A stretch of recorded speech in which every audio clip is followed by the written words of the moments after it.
कि ईसाइयों के भी खिलाफ है और बौद्धिस्टों के खिलाफ है। उसमें उदाहरण हमने तिब्बत का दिया था, चूंकि सीए में इन्होंने पाकिस्तान, बांग्लादेश, अफगानिस्तान रखा। तिब्बत के शरणार्थी यहाँ लाखों की तादाद में, दलाई लामा भी हैं। आपने सीए से तिब्बत को बाहर किया था, मैंने समझाने की कोशिश की थी, लेकिन मिसलीडेड प्रोटेस्ट था। आज मैं कह रहा हूं कि वो मिसलीडेड प्रोटेस्ट था। लेकिन तो मेरा कहना, जब सरकार आपको घेर रही है, सरकार आप पर आरोप लगा रही है और आप सावधान नहीं है, आप जो है निश्चिंत हैं, इसका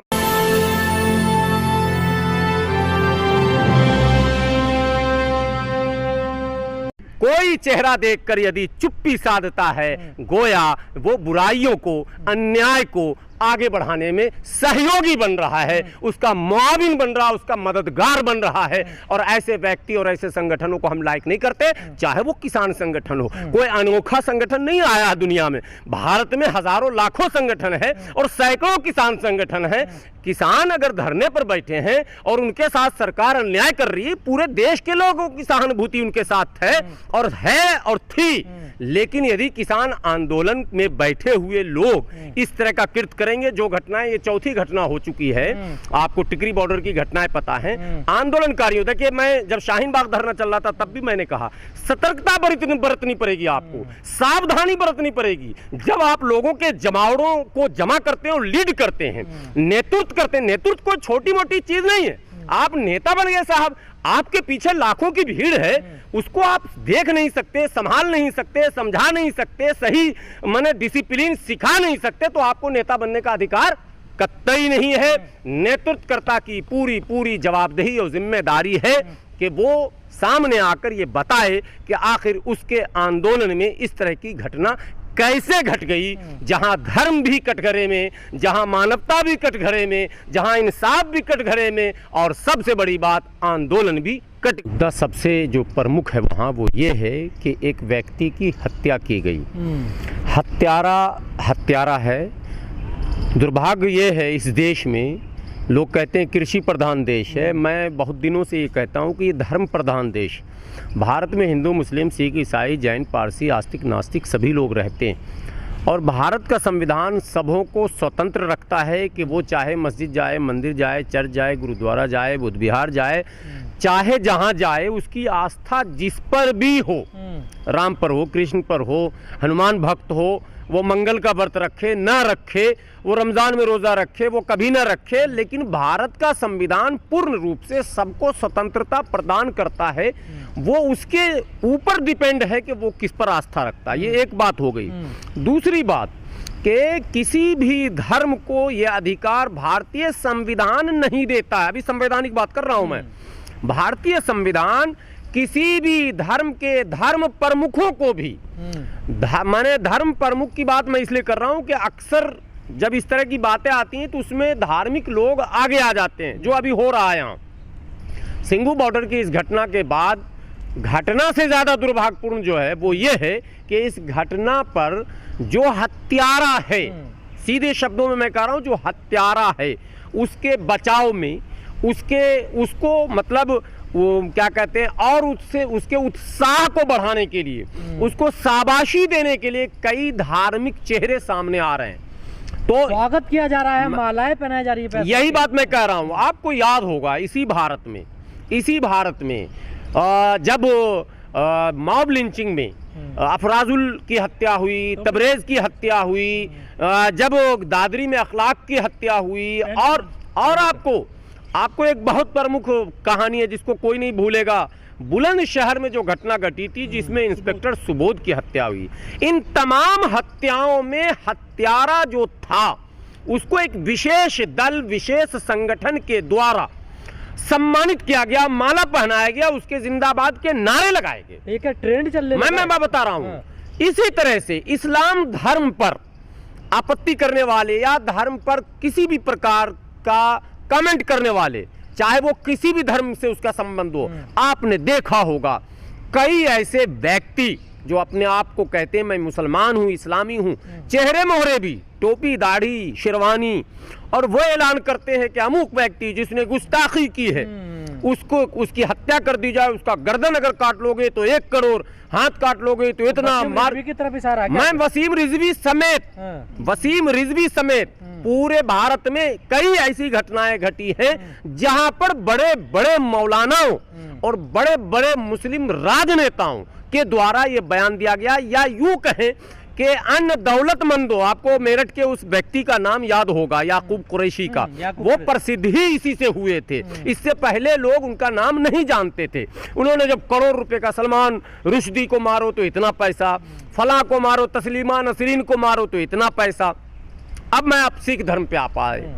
सिख धर्मों में भी अब ये प्रवृत्ति, जिस धर्म को आप बार बार, और ये जितने धर्म हैं, चाहे धर्म हिंदू हो, सनातन जिसको आप कहते हैं, या धर्म इस्लाम हो, या धर्म सिख हो, या धर्म बौद्ध हो, आप विश्व स्तर पर इनको देखें, भारत के परिप्रेक्ष्य में देखें, मैं दावे के साथ कह सकता हूं कि कोई भी व्यक्ति धर्म पर नहीं है। इनके धार्मिक, आप जलसों में जाएं, धार्मिक कार्यक्रमों में जाएं, धर्म अगर मुसलमान मुल्ला जी से पूछें तो इस्लाम धर्म तो शांति का प्रतीक है, प्यार का पैगाम देता है, प्यार का संदेश देता है, भाईचारा का पाठ पढ़ाता है। तो और वहां भाईचारा और प्यार कहां चला जाता है जब तुम्हारे ऊपर कोई कमेंट पास करता है, कोई इस्लाम के खिलाफ अगर टिप्पणी करता, अभद्र टिप्पणी करता, अस्वीकार टिप्पणी करता है, वहां आप इतने ज्यादा जज्बाती हो जाते हैं, इतने ज्यादा आपा खो देते हैं कि आप भूल जाते हैं कि जिस धर्म पर उसने टिप्पणी की है, यदि हम उस धर्म के मानने वाले हैं, अभी मैं इस्लाम से शुरू कर रहा हूं, तो इस्लाम तो मुझे शांति का पाठ पढ़ाता, भाईचारा का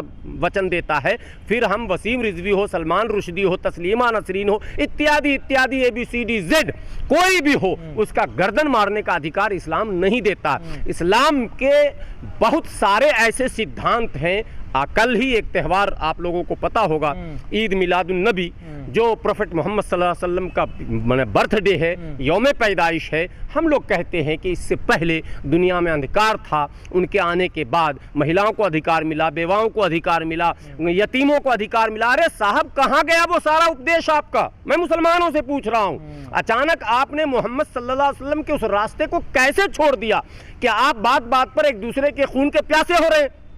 आप हिंदू धर्म के किसी बड़े पंडित से पूछिए, बोलेंगे शांति का प्रतीक है, सनातन में ये है, समग्र समाहित करने की बात कही जाती है, सबको समाहित कर लिया जाए। साहब, जब सबको आप समाहित कर रहे हैं तो धर्म के नाम पर जय श्री राम के नारे लगा लगा किसी को पीट रहे हैं, किसी को काट रहे हैं, किसी को मार रहे हैं, किसी को बर्बाद कर रहे हैं, लूट रहे हैं, और आप फिर धर्म को कह रहे हैं कि हमारा शांति का पाठ पर। सिख धर्म में आप जब जाएंगे तो आपको ऐसे ऐसे प्रवचन मिलेंगे, आप जब गुरुवाणी सुनेंगे तो आपको लगेगा साहब यहाँ तो मानवता ही मानवता है, यहाँ तो प्यार ही प्यार है। लेकिन आखिर क्या कारण है कि जब धर्म के खिलाफ कोई टिप्पणी करता, देखिए मैं एक व्यक्ति की बात करता हूँ, मेरे अंदर 1000 अच्छाइयाँ हो, 1000 बुराइयाँ हो, लेकिन कोई व्यक्ति अगर हम पर टिप्पणी करता है और वो गलत भी आरोप हम पर लगाता है, और मैंने अगर सब्र कर लिया तो ये धर्म है।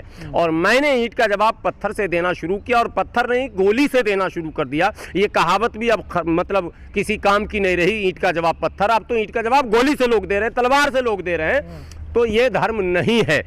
अब आपने दुनिया के परिप्रेक्ष्य में देखिए, और एक बात और याद रखिए, आप पत्रकार बंधु हैं, इस तरह की आवाज़ों को दबाया मत कीजिए।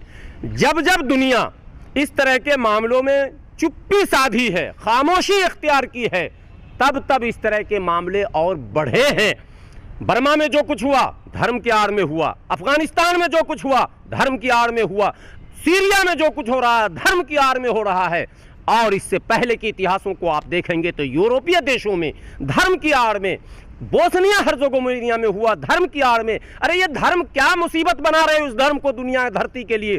धर्म तो धारण करने की चीज थी, धर्म तो सतमार्ग का दर्शन कराता था, मजहब नहीं सिखाता आपस में बैर रखना। ये गाते गाते सुनते सुनते अब हमारी उम्र 46 साल की हो गई, तो मजहब जब नहीं सिखाता आपस में बैर रखना, तो वही मजहब क्यों सिखा रहा आपस में बैर रखना? ये सवाल अब मजहब के ऊपर है। उन तमाम मजहब के मानने वालों से सीधा सीधा मेरा सवाल है कि यदि आपको अपने धर्म का प्रचार प्रसार करना है, यदि आपको अपने धर्म का झंडा बुलंद करना है, यदि आपके मजहब को की सरबुलंदी आप चाहते हैं, तो आपको सब्र, ज़ब्त, बर्दाश्त का मादा भी पैदा करना पड़ेगा कि न्याय और अन्याय दो खाना है।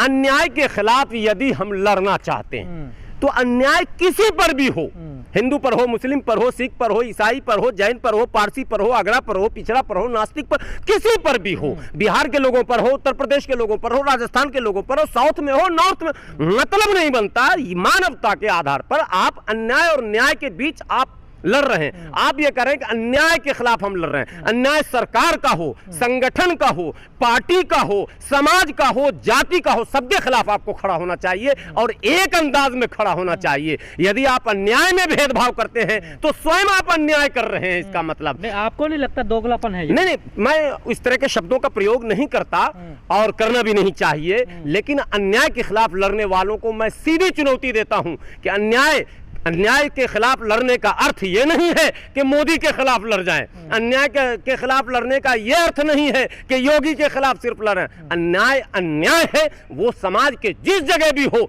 जिस धर्म में भी हो, जिस जाति में भी हो, जिस राज्य में हो, जिस कम्युनिटी में हो, और यहाँ तक कि विश्व स्तर पर आपको मैं बता दूं कि जिस देश में भी हो, आपके अंदर वो क्षमता होनी चाहिए कि अन्याय के खिलाफ हम बोलेंगे, चाहे वो मेरा बाप ही क्यों ना हो। ये अंतिम बात बता दूं। चेहरा देख के नहीं, ये बस वही देखिए, शुरू में जब ये धरना आंदोलन शुरू हुआ था तो ये आरोप लगा था कि इसमें एंटी बीजेपी सक्रिय है, उसमें मुस्लिम कम्युनिटी पर भी इशारा था, दलित ऑर्गेनाइजेशन पर भी इशारा था। आपको याद होगा चंद्रशेखर रावण और इस तरह के कई दलित चेहरे किसान आंदोलन में समर्थन के लिए पहुंचे थे। कई मुस्लिम लीडर भी पहुंचे थे, आपको महमूद प्राचा का भी नाम याद होगा, और कई लीडर वहां पहुंचे थे। तो मेरा ये कहना है कि सरकार यदि, जैसे CA/NRC पर सरकार कह रही थी कि मुसलमान जो है जबरन सड़क जाम कर रहे हैं और देश को परेशान कर रहे हैं, तो हम लोग ये तर्क पेश कर रहे थे। मैं हाफिज गुलाम सरवर, 10 वीडियो मेरे वायरल हुए, मैंने कहा CA मुसलमानों के खिलाफ कम, दलितों आदिवासियों के खिलाफ ज्यादा है, NRC मुसलमानों के खिलाफ कम। मैंने एक वीडियो मेरा 17-18 लग चला था, मैंने उसमें कहा था कि ईसाइयों के भी खिलाफ है और बौद्धिस्टों के खिलाफ है। उसमें उदाहरण हमने तिब्बत का दिया था, क्योंकि CA में इन्होंने पाकिस्तान, बांग्लादेश, अफगानिस्तान रखा। तिब्बत के शरणार्थी यहाँ लाखों की तादाद में, दलाई लामा भी हैं। आपने CA से तिब्बत को बाहर किया था, मैंने समझाने की कोशिश की थी, लेकिन मिसलीडेड प्रोटेस्ट था। आज मैं कह रहा हूं कि वो मिसलीडेड प्रोटेस्ट था। लेकिन तो मेरा कहना, जब सरकार आपको घेर रही है, सरकार आप पर आरोप लगा रही है और आप सावधान नहीं है, आप जो है निश्चिंत हैं, इसका मतलब कुछ और समझा जाएगा। जब आप कह रहे हैं कि सरकार हमको घेर रही है, संगठन घेर रही है, RSS घेर रही है, कई संगठन हमारे खिलाफ हैं, कई बार डिस्टर्ब किए गए, आप सावधान क्यों नहीं हुए? आप सतर्क क्यों नहीं हुए? आपने सिस्टम को क्यों नहीं डेवलप किया? भेड़िया भेड़ चाल से नहीं चलेगा। देश बड़ा है, बहुत बड़ा है, दुनिया में अब बहुत जल्द हम पहले पायदान पर जनसंख्या के आधार पर आने जा रहे हैं, दस्तक दे रहे हैं। ऐसी ही बड़ी खबरों को देखने के लिए जुड़े रहिए हमारे साथ न्यूज़ टाइम भारत।